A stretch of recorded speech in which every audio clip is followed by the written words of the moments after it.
Hello, അമ്മ മനസ്സിൻ്റെ പുതിയൊരു എപ്പിസോഡിലേക്ക് എല്ലാവർക്കും സ്വാഗതം. ചാനൽ ആദ്യമായിട്ട് കാണുന്നവരാണെങ്കിൽ ഒന്ന് സബ്സ്ക്രൈബ് ചെയ്തിട്ട് ലൈക്ക് ചെയ്യണേ. അങ്ങനെ മഹേന്ദ്രൻ നെഞ്ചു പൊട്ടുന്ന സങ്കടത്തോടെ മേഘയോട് പറയുന്നുണ്ട്, ഇതിനൊക്കെ ദൈവം നിനക്ക് ശരിയായ ശിക്ഷ തന്നെ തരും. ലക്ഷ്മി നിന്നോടുള്ള ആ ഒരു സ്നേഹം കാരണമാണ് ഇതൊക്കെ ഞങ്ങൾ ക്ഷമിക്കുന്നത്. അല്ലെങ്കിൽ സത്യത്തിൽ ഇതൊന്നും നിന്നെക്കൊണ്ട് സഹിക്കാനാവുമായിരുന്നില്ല.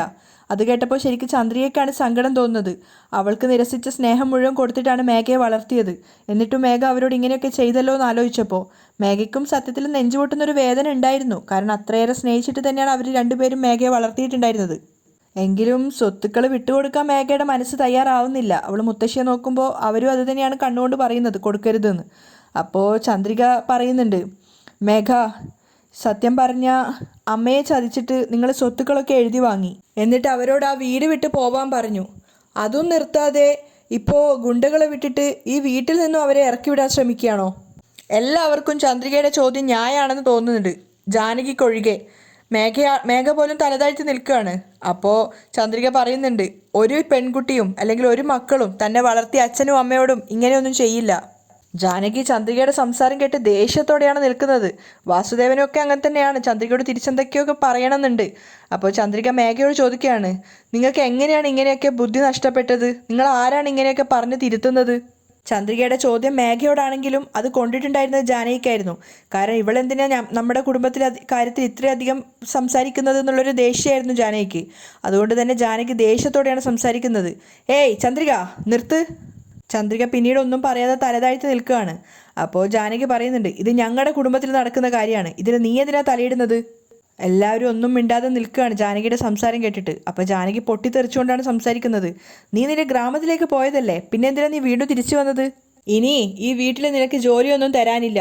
മര്യാദയ്ക്ക് നിന്റെ കുട്ടിയെയും കൂട്ടിയിട്ട് നീ നിന്റെ ഗ്രാമത്തിലേക്ക് തന്നെ തിരിച്ചു പോവാൻ നോക്ക്. ചന്ദ്രിക ഒന്നും പറയാതെ തലതാഴ്ത്തി തന്നെ നിൽക്കുകയാണ്. മഹേന്ദ്രൻ ഇങ്ങനെ ദേഷ്യം വരുന്നുണ്ടായിരുന്നു. അപ്പം ജാനകി പറയാണ്, ഇനി ഈ വീട്ടിലുള്ള കാര്യത്തിൽ നീ തലയിട്ടാ അത് നിനക്ക് നല്ലതിനായിരിക്കില്ല. അമ്മയുടെ സംസാരം അതിര് കിടക്കുമ്പോൾ ആരതി വിളിക്കുന്നുണ്ട്, അമ്മ വേണ്ടാന്ന്. അപ്പോൾ ജാനകി പറയാണ്, ഇനി മേലാൽ ഈ കുടുംബത്തിലുള്ള കാര്യത്തിൽ നീ തലയിട്ട് കഴിഞ്ഞാൽ നീ ഈ വീട്ടിലെ വേലക്കാരിയാണെന്ന് പോലും നീ ഇടയ്ക്കിടയ്ക്ക് മറന്നു പോകുന്നുണ്ട്. വീണ്ടും ജാനകിയുടെ നാവിൽ നിന്നും വേലക്കാരി എന്ന് കേട്ട സമയത്ത് ലക്ഷ്മിക്കും മഹേന്ദ്രനും ഒരുപോലെ ചുട്ടുപൊള്ളുകയാണ്. അവരിങ്ങനെ വിഷമിച്ച് നിൽക്കുന്നുണ്ട്. അതേസമയം ചന്ദ്രികയാണെങ്കിലും അമ്മയും അച്ഛനും പറയാതെ താനൊന്നും പറയാൻ പാടില്ല എന്നുള്ളൊരു ഉറച്ച തീരുമാനത്തിലാണ്. അപ്പോൾ ജാനകി ചന്ദ്രികയോട് പറയുന്നുണ്ട്, നീ എവിടെ നിൽക്കണോ, നിന്റെ സ്ഥാനം എവിടെയാണോ അവിടെ തന്നെ നീ നിൽക്കണം. അകത്തളത്തിൽ വന്ന് സംസാരിക്കാൻ മാത്രം നീ വലിയ ആളൊന്നും ആയിട്ടില്ല. നീ ഇവിടെ ഇത്ര വലിയ അറിവുള്ള കാര്യങ്ങൾ സംസാരിക്കാൻ മാത്രം ഇവിടെയുള്ള ബാക്കിയുള്ള ആർക്കും അറിവ് നഷ്ടപ്പെട്ടിട്ടൊന്നുമില്ല. വാസുദേവൻ ജാനകിയുടെ പ്രതികരണം കേട്ടിട്ട് സന്തോഷത്തോടെ നിൽക്കുകയാണ്. അപ്പോൾ ജാനകി ദേഷ്യത്തോടെയും വെറുപ്പോടെയും പറയുന്നുണ്ട്, നിന്നെപ്പോലെ ബുദ്ധിയും വിവരവും ഇല്ലാത്ത ആൾക്കാരൊക്കെ ഈ വീട്ടിലുണ്ടായിരുന്നത് കൊണ്ടാണ് ഈ വീട്ടിൽ നടക്കാൻ പാടില്ലാത്തതൊക്കെ സംഭവിച്ചത്. ചന്ദ്രിക ഒന്നിനും മറുപടി പറയാതെ കേട്ട് നിൽക്കുകയാണ്. മഹേന്ദ്രനും ലക്ഷ്മിക്കും താങ്ങാവുന്നതിലും അധികമായിരുന്നു. സിദ്ധാർത്ഥിന് പോലും അമ്മയെ എതിർത്ത് സംസാരിക്കാൻ ഭയമുള്ളത് കൊണ്ട് തന്നെ അവൻ പോലും ഒന്നും മിണ്ടുന്നില്ല. ചന്ദ്രിക ഒന്നും പറയാതെ മലറിൻ്റെ കൈയും പിടിച്ചിട്ട് ജാനകിയെ തന്നെ നോക്കിക്കൊണ്ട് നിൽക്കുകയാണ്.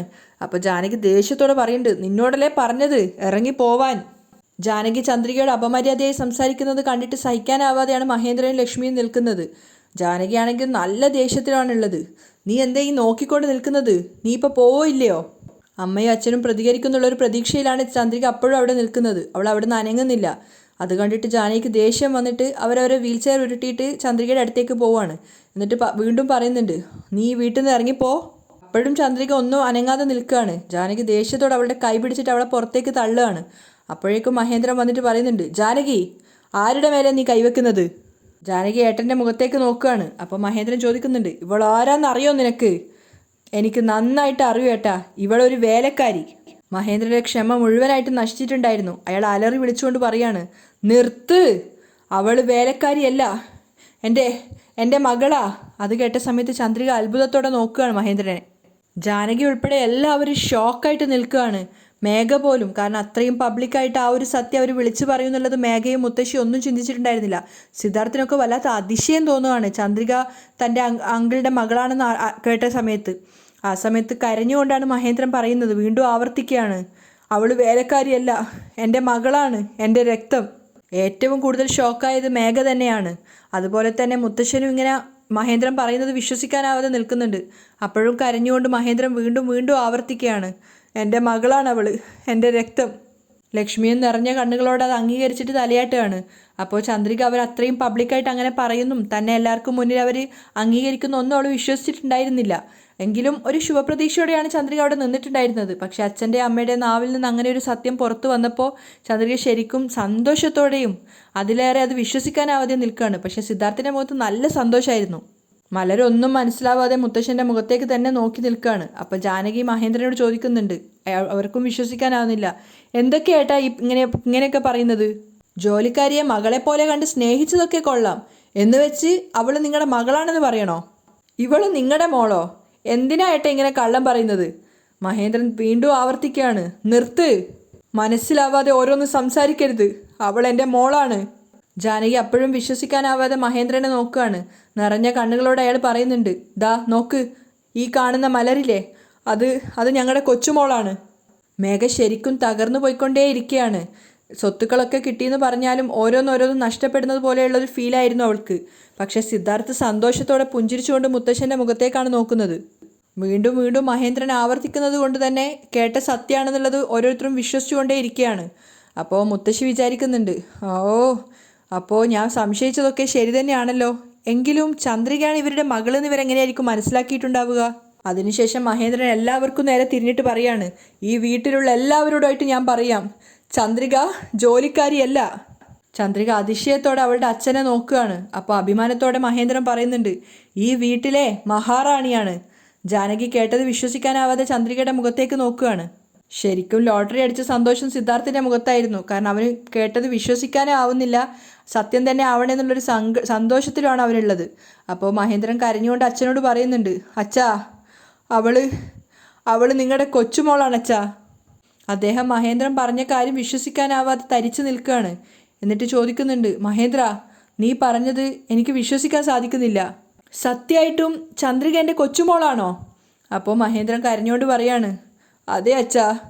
ഇതൊക്കെ കേൾക്കുന്തോറും തകർന്നു പോയിക്കൊണ്ടിരിക്കുന്നത് മേഘയായിരുന്നു. മുത്തശ്ശൻ സങ്കടത്തോടെ ചോദിക്കുന്നുണ്ട്, എന്താ മോനെ ഇത്രയായിട്ട് നീ ഇത് എന്നോട് പറയാതിരുന്നത്?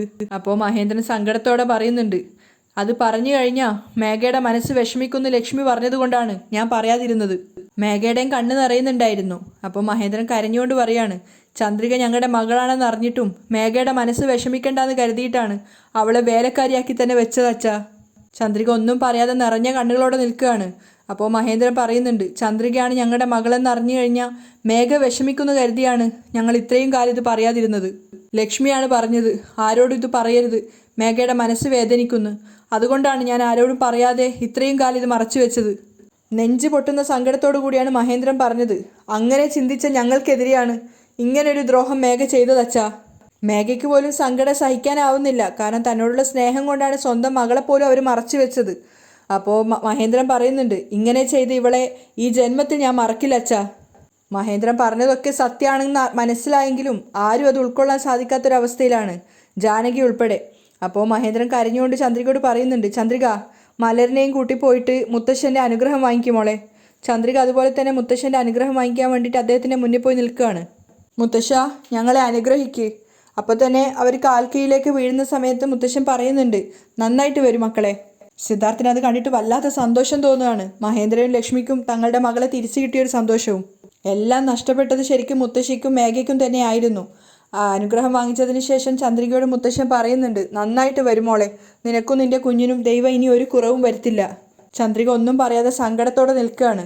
അപ്പം മുത്തശ്ശൻ സങ്കടത്തോടെ പറയുന്നുണ്ട്, എങ്ങനെയോ ഇത്രയും വർഷം കഴിഞ്ഞതിന് ശേഷം ദൈവം നിങ്ങളെ രണ്ടുപേരെയും ഞങ്ങളുടെ അടുത്തേക്ക് കൊണ്ടുവന്നു.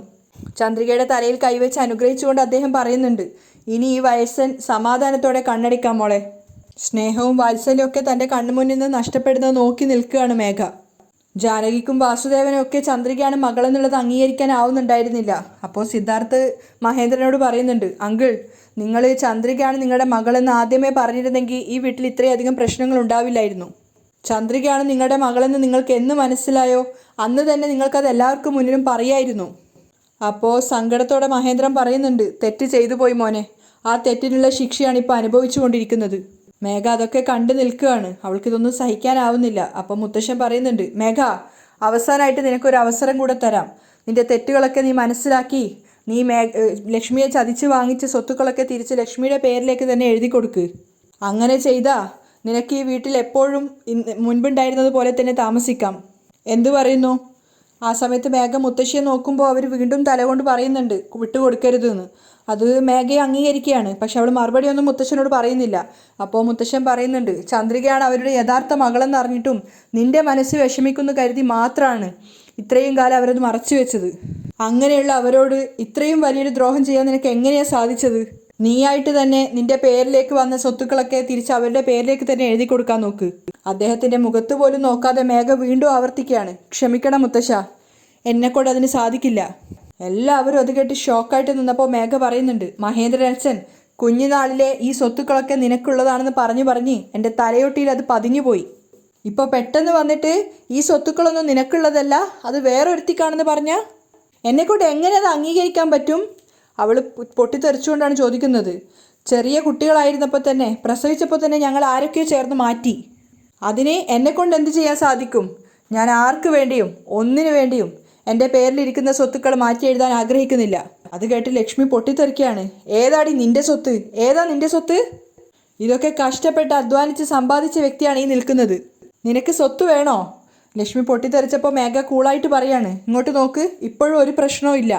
എന്നെ അഡ്ജസ്റ്റ് ചെയ്തിട്ട് പോവുകയാണെങ്കിൽ ഈ വീട്ടിൽ തന്നെ നിങ്ങൾക്ക് താമസിക്കാം. എൻ്റെ പേരിലിരിക്കുന്ന സ്വത്ത് വേണമെന്നും എന്നെ ഈ വീട്ടിൽ നിന്നും പറഞ്ഞു വിടാമെന്നും വിചാരിക്കുകയാണെങ്കിൽ ആദ്യമേ ഞാൻ പറയാം, അതൊരിക്കലും നടക്കില്ല. മേഘ ഉറച്ച തീരുമാനത്തോടെ പറഞ്ഞു കേട്ടപ്പോഴാണ് മുത്തശ്ശിക്ക് സമാധാനമായത്. അപ്പോൾ മഹേന്ദ്രൻ പറയുന്നുണ്ട്, ഏയ്, നിന്റെ കയ്യിൽ നിന്ന് ഈ സ്വത്തുക്കൾ എങ്ങനെ തിരിച്ചു വാങ്ങിക്കണമെന്ന് എനിക്കറിയാം. മേഘ ചെറിയൊരു ഭയത്തോടെ മഹേന്ദ്രനെ നോക്കുകയാണ്. അപ്പോൾ മഹേന്ദ്രൻ പറയുന്നുണ്ട്, നിന്നെ ഈ വീട് വിട്ട് പറഞ്ഞയച്ചതിന് ശേഷം മാത്രമേ ഞാൻ അങ്ങോട്ട് കയറുള്ളൂ.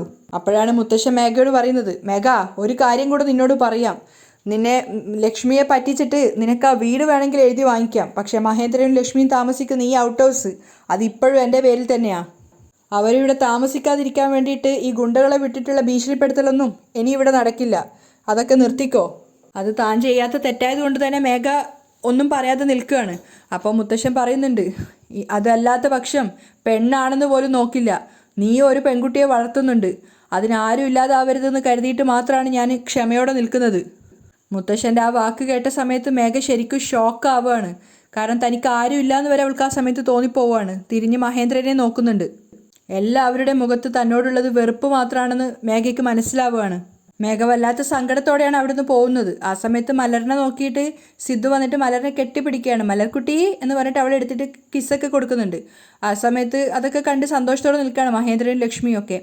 അപ്പോൾ മുത്തശ്ശൻ പറയുന്നുണ്ട്, മഹേന്ദ്ര, എത്രയും പെട്ടെന്ന് കേസ് കൊടുത്തിട്ട് മേഘ ചെയ്തത് തെറ്റാണെന്ന് അവൾക്ക് ബോധ്യപ്പെടുത്തി കൊടുക്കണം. ശരി അച്ഛാ, ഞാൻ സമ്പാദിച്ച കാശ് മുഴുവൻ വേണമെങ്കിൽ മേഘയെ കൊണ്ട് എടുത്തു കൊണ്ടുപോകാൻ സാധിക്കും. പക്ഷേ എൻ്റെ യഥാർത്ഥ സമ്പത്ത് ഇതാ ഇങ്ങോട്ട് നോക്ക്, ഇവർ രണ്ടുപേരുമാണ് അച്ഛാ. ചന്ദ്രികയും മലറിനെയും കാണിച്ചുകൊണ്ട് സന്തോഷത്തോടെയാണ് മഹേന്ദ്രൻ പറയുന്നത്, അഭിമാനത്തോടെ. അത് കേട്ട് ചന്ദ്രികയ്ക്ക് തന്നെ വിശ്വസിക്കാനാവുന്നില്ല. തൻ്റെ അച്ഛന് തന്നെക്കുറിച്ച് ഓർത്ത് ഇത്രയും അഭിമാനം ഉണ്ടെന്നുള്ളത് അവൾക്ക് വിശ്വസിക്കാനാവുന്നുണ്ടായിരുന്നില്ല. കരഞ്ഞുകൊണ്ട് മഹേന്ദ്രൻ വന്നിട്ട് സിദ്ധുവിൻ്റെ കയ്യിൽ നിന്നും മലറിനെ വാങ്ങിക്കുകയാണ്. ചന്ദ്രികയും ചേർത്ത് പിടിച്ചതിന് ശേഷം അവർ 4 പേരും നിന്നിട്ട് മഹേന്ദ്രൻ പറയുന്നുണ്ട്, ഇങ്ങോട്ട് നോക്കച്ചാ, ഇതാണ് എൻ്റെ സ്വത്ത്. അത് കേട്ട് അദ്ദേഹം പുഞ്ചിരിക്കുകയാണ്, സിദ്ധാർത്ഥും. അപ്പോൾ മഹേന്ദ്രൻ പറയുന്നുണ്ട്, ഇവർ രണ്ടുപേരും എൻ്റെ കൂടെ ഉള്ളപ്പോൾ ഞാൻ എന്തിനാച്ചാ ടെൻഷൻ അടിക്കുന്നത്? പക്ഷേ ജാനകിക്കൊന്നും ഒരിക്കലും ചന്ദ്രികയെ മഹേന്ദ്രൻ്റെ മകളായിട്ട് ഉൾക്കൊള്ളാൻ പോലും സാധിക്കുന്നുണ്ടായിരുന്നില്ല. ചന്ദ്രികയും മലറിനെയും മാറി മാറി കെട്ടിപ്പിടിച്ച് ഉമ്മ വെച്ചുകൊണ്ടേ ഇരിക്കുകയാണ് മഹേന്ദ്രനും ലക്ഷ്മിയും. കാരണം തങ്ങളുടെ മകളും കൊച്ചുമകളിനെ തിരിച്ചു കിട്ടിയ ആ ഒരു സന്തോഷത്തിലാണ് അവരുണ്ടായിരുന്നത്. ചന്ദ്രികയും ആ ഒരു സ്നേഹം ആസ്വദിക്കുന്നുണ്ടായിരുന്നു. അതൊക്കെ കണ്ടിട്ട് മുത്തശ്ശനും സിദ്ധാർത്ഥിനും മനസ്സ് നിറയെ സന്തോഷമാണ്. പക്ഷേ ബാക്കി ആർക്കും ആ ഒരു സന്തോഷം ഉണ്ടായിരുന്നില്ല. അങ്ങനെ പിറ്റേന്ന് നേരം വെളുത്തപ്പോൾ ചന്ദ്രികയും മലറിനെയും കൂട്ടിയിട്ട് കുടുംബക്ഷേത്രത്തിലേക്ക് വന്നിരിക്കുകയാണ് അവർ. ഒരുപാട് നാളുകൾക്ക് ശേഷം മുത്തശ്ശനും അമ്പലത്തിൽ വന്ന കണ്ടപ്പോൾ അദ്ദേഹം പൂജാരി പറയുന്നുണ്ട്, സാറ് വന്നിട്ടുണ്ടെങ്കിൽ എന്തെങ്കിലും വിശേഷ ദിവസം ആയിരിക്കുമല്ലോ. അപ്പോൾ അദ്ദേഹവും പറയാണ്, തീർച്ചയായിട്ടും ഞങ്ങളുടെ കുടുംബത്തിൽ നിന്ന് നഷ്ടപ്പെട്ടു പോയ ഞങ്ങളുടെ നിധി ഞങ്ങൾക്ക് തിരിച്ച് കിട്ടിയിരിക്കുകയാണ്. മഹേന്ദ്രൻ്റെ യഥാർത്ഥ മകളെ തിരിച്ചു കിട്ടിയെന്നൊക്കെ പറഞ്ഞ സമയത്ത് അദ്ദേഹം എല്ലാവരെയും നോക്കുകയാണ്. അപ്പോൾ ചന്ദ്രികയാണ് യഥാർത്ഥ മകളെന്നൊക്കെ അദ്ദേഹത്തിന് പറഞ്ഞു കൊടുക്കുന്നുണ്ട്. അദ്ദേഹവും ചോദിക്കുന്നുണ്ട്, ചന്ദ്രികയാണോ എന്നൊക്കെ അദ്ദേഹം സന്തോഷത്തോടെ ചോദിക്കുകയാണ്. അതിനുശേഷം ചന്ദ്രികയുടെ മലറിൻ്റെ പേരിൽ അർച്ചന നടത്താൻ പറഞ്ഞപ്പോൾ ചന്ദ്രിക പറയുന്നുണ്ട്, അത് വേണ്ട, ഇവിടുത്തെ ദൈവത്തിൻ്റെ പേരിൽ തന്നെ അർച്ചന നടത്തിയാൽ മതി. ശരി, ചന്ദ്രിക പറഞ്ഞതുപോലെ ചെയ്യാമെന്ന് പറഞ്ഞിട്ട് പൂജാരി അകത്തേക്ക് പോവുകയാണ്. എല്ലാവരും കണ്ണുകൾ അടച്ചിട്ട് പ്രാർത്ഥിക്കുന്ന സമയത്ത് സിദ്ധാർത്ഥം എല്ലാം കണ്ണ് തുറന്നിട്ട് ചന്ദ്രികയെ നോക്കുകയാണ്. കുറേ നേരം അവൻ ചന്ദ്രിക പ്രാർത്ഥിക്കുന്നത് തന്നെ നോക്കിയിട്ട് അവൻ്റെ മനസ്സ് നിറയെ സന്തോഷമാണ്. സിദ്ധാർത്ഥ് കണ്ണുകളടിച്ച് പ്രാർത്ഥിക്കാൻ നോക്കി തുടങ്ങിയപ്പോൾ ചന്ദ്രിക കണ്ണ് തുറന്ന് സിദ്ധാർത്ഥിനെ നോക്കുന്നുണ്ട്. അങ്ങനെ രണ്ടുപേരും അങ്ങോട്ടും ഇങ്ങോട്ടും പരസ്പരം അവരറിയാതെ നോക്കുകയാണ്. അങ്ങനെ പ്രസാദമൊക്കെ ആയിട്ട് പൂജാരി വന്നതിന് ശേഷം എല്ലാവരും നെറ്റിയിൽ ആ ഒരു ചന്ദനമൊക്കെ തൊടുകയാണ്. അതിനുശേഷം അവിടെ അന്നപൂജ ഉണ്ടായിരുന്നു. അതായത് ഇവരുടെ വക അന്നപൂജ ഉണ്ടായിരുന്നു. ചന്ദ്രികയും മലരും കൂടി ചേർന്നിട്ടാണ് കൊടുക്കുന്നത്. അങ്ങനെ ഭക്ഷണമൊക്കെ റെഡിയായതിനു ശേഷം ചന്ദ്രികയും മലരും അവരുടെ കൈകൾ കൊണ്ട് പാവപ്പെട്ടവർക്ക് അന്നദാനം നടത്തുകയാണ്. മുത്തശ്ശനും മഹേന്ദ്രനും ലക്ഷ്മിക്കും ഒക്കെ മനസ്സ് നിറയെ സന്തോഷമാവുകയാണ്. കാരണം ചന്ദ്രികയെ തിരിച്ചു കിട്ടിയതിലുള്ള ആ ഒരു സന്തോഷം. അവിടെയാണ് ഇന്നത്തെ എപ്പിസോഡ് വൈൻഡപ്പ് ചെയ്യുന്നത്.